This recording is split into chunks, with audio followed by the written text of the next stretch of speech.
What's up, guys? It's that guy called Ash here, and welcome to the review of race 4 of the Formula 1 2013 season in Bahrain. Wasn't it a good race? I did say in the preview how in the past this race has looked as a boring one. This one really wasn't. It was overtakes galore. I mean, some of the places that overtaking was done, you wouldn't expect it. But Sebastian Vettel was the winner, and I did say my prediction in the preview was that he was going to get pole in the race. I got half of that right. He did win the race. A very dominant victory by Sebastian Vettel. You couldn't really floor him, really. He was good from start to finish. Struggled with Alonso at the start. Maybe if Alonso didn't have his problems, it would have been different. But things happen for a reason, and Vettel was very dominant because of that. I mean, he finished so far ahead of everyone else, and he could have even had another pit stop and still probably come out in the lead. So I'll go through the order and have a bit of a talk about each and every one of them while we have race coverage in the background. This is a different race to the one the other day on preview. I will find out some different content to put on the preview and then keep this on the review, probably so. So we'll go through the order. Sebastian Vettel wins the Bahrain Grand Prix. That's 2 wins out of the first 4 races now for him. He's looking very good for the championship once again for him, obviously, but it's too early to say anything about that. Raikkonen in the Lotus in second. Good second place for him, considering where they were at the start of the race back in 9th and 10th. It just does show how you have to use your tyres properly and get there in second place. Good solid drive by him. He stays just 10 points behind Vettel in the Drivers' Championship. Romain Grosjean gets his first podium since July 2012 last year and finished in third, just behind Kimi Raikkonen, who disappointed a massively 4th place. Massive well done to Paul di Resta, who finished in 4th, who was so close to his first ever podium in Formula 1.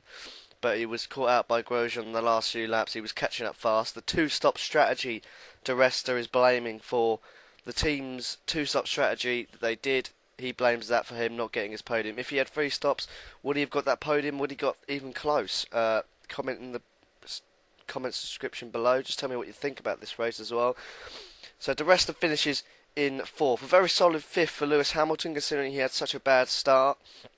Obviously, the problems he had with his gearbox and that, and his tyres, which I think was very harsh. In fact, he got a 5-place grid penalty for that because it was a tyre problem. It wasn't his fault, it wasn't the team's fault, it was no one's fault. And to get a 5-place grid penalty for that is pretty harsh. So Hamilton finishes in 5th. Sergio Perez finishes in 6th. Now, Sergio Perez and Jenson Button have been having a bit of a feud in the race. Perez was a bit, he was told before the race he needs to man up a bit. He needs to start getting a bit more feisty in the track. He certainly did that, didn't he? He touched Button a couple of times, and he was really giving him a hard time. He's giving everyone a hard time that tried to get past him. He really did toughen up, but to touch Jenson Button, it was his fault, I think. But the fact that it, in a way, it kind of paid off for him because he was 6th and Button was in 9th, so in 10th, sorry. So it paid off for Perez in the long game there, but I think there will be consequences to that as well. Mark Webber. A solid 7th for him, not really in the race at all. His pace was poor compared to Vettel's.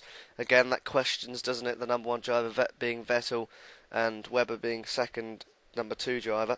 Fernando Alonso, after his poor start to the race, he had a good start in the first couple of laps, but his DRS flap got stuck open and it was higher than it should be. And how he managed to get into the pits not once and twice, but managed to keep his race pace, with a full DRS open is incredible. He managed to get into the pits twice to get that put, and that put his race in a bit of jeopardy. But he did well to come back to get where he was. He wanted maximum points, and 8th place is okay. Rosberg come in 9th, who was on pole, so he had a pretty disappointing race. He did have a race of just people catching up with him and overtaking him overtaking other people. It was a very good race in the middle of that pack today.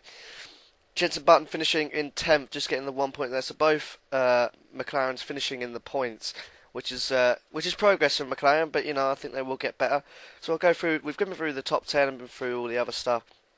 So the rest of them is Maldonado, Nico Hulkenberg in 12th, Sutil 13th, Bottas in 14th, Massa 15th, who a disappointing Grand Prix. Really did have a few failures there. Ferrari, I think, were just unlucky all Grand Prix. Ricciardo in 16th. Peak, Gutierrez, Bianchi, Chilton and Van der Garde finish up that. The slower drivers there. and Jonik Verm was the only one retirement in the race in 16 laps. So, good race. I thought it really, really was. If I had to rate the race, it was definitely up there at the 8-7 area. Good overtaking, good movement, and a good dominant victory for Sebastian Vettel, which really comes into question again.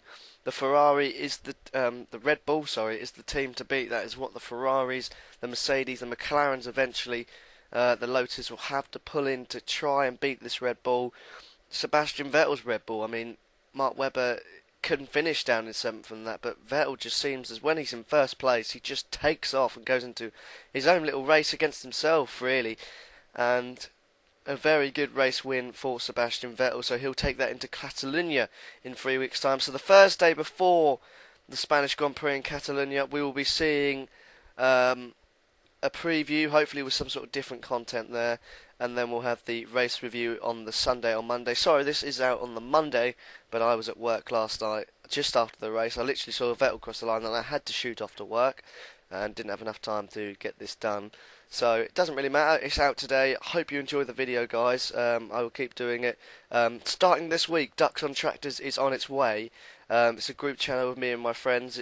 The link will be in the description below with everyone else who's in the channel in that description as well.